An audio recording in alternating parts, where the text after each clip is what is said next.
Hello guys, welcome to my channel. So in this video tutorial I'm going to show you how you can reset your Excel setting to the default. So let's start the video guys. Okay, so first what we can do, okay, we need to go in the registry. Just come to the search bar and search for registry editor. Okay, just click on it, open it.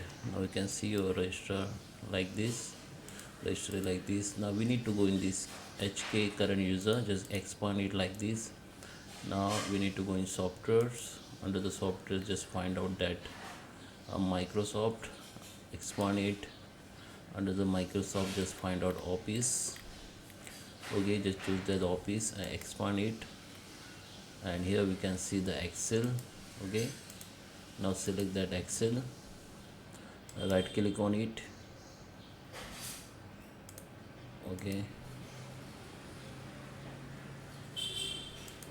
okay, don't go to the Excel, click select that option. This is version.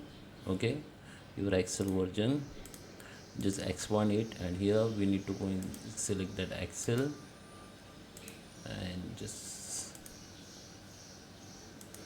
and right click on it and just delete it. Okay, just delete it, and then you need to just restart your computer and open your Excel, and then you can see that your Excel uh, setting reset to the default. Okay, so I hope you like this video. Please subscribe me. Thank you for watching.